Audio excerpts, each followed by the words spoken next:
Wringer Chapter 25. For much of his life, Palmer LaRue had felt he was standing at the edge of a black, bottomless hole. On the 59th day before his 10th birthday, he fell in. Daffodils clustered like bugle bands in front of yards as the Beans boys left school behind on a sunny, cloudless day. It was a day in which everything seemed possible, the only problem being to make a choice. Beans wanted to head for the creek to hunt salamanders.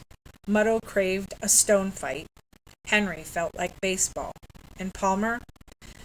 He couldn't decide, or rather, he didn't want to decide. He simply wanted to enjoy the bright spring day, the company of his friends. There was nothing he wanted to do. He simply just wanted to be. But this was not something he could explain to himself, much less to the guys. They came to the corner of Maple and Cane and stopped. A decision had to be made which way to go.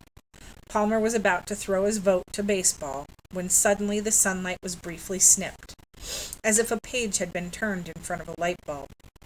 This was followed in turn by a flapping sound, the feel of a pair of four-toed feet in his hair, and the deep-throated tremble of a familiar voice. Palmer's mind riffled through 1,000 answers to account for all this, but only one made sense. Nipper had just landed on his head. 3 mouths gaped open. 6 eyes round his tiny planets stared. Suddenly Bean's face became a red, shrieking mask. "Pigeon!" Hands reached, wings flapped, the 4-toed feet were gone from his head. Knowing at once how he must act, Palmer looked up at the fleeing bird. "Hey, come here!" he called, reaching up, running after it. "Hey, bird, get down here!" The others too were running, reaching, shouting. They gave chase for a full block until the gray flyer vanished over the rooftops. As they slowed to a walk, Palmer began to talk. "Man, did you see that? Do you believe it? Where'd that thing come from? I thought I was going to have a heart attack. You sure it was a pigeon? What would a pigeon be doing around here? Maybe it was a crow. It kind of looked like a crow to me." "It was a pigeon," said Beans. His voice was not friendly. Palmer did not return Beans' stare. "Really?" He pretended to scan the skies. "If that thing ever comes near me again," he made a chopping motion, "I'll whack it." He bent down and showed the top of his head to the others. He ruffled his hair. "Did it poop on my head?" No one answered. He straightened up.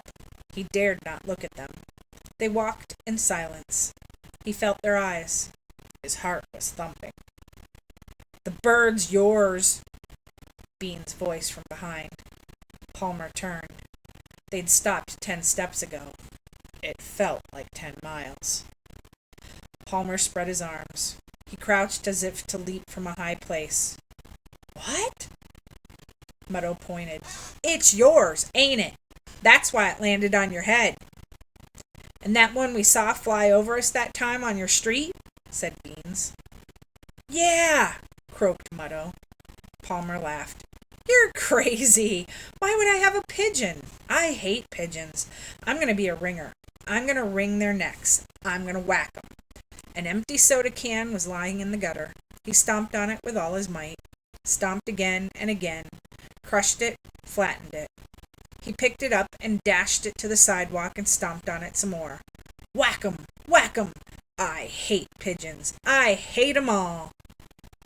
He looked up at the staring, glaring eyes. He clenched his fist and he screamed, "I'm going to be the best ringer there ever was!"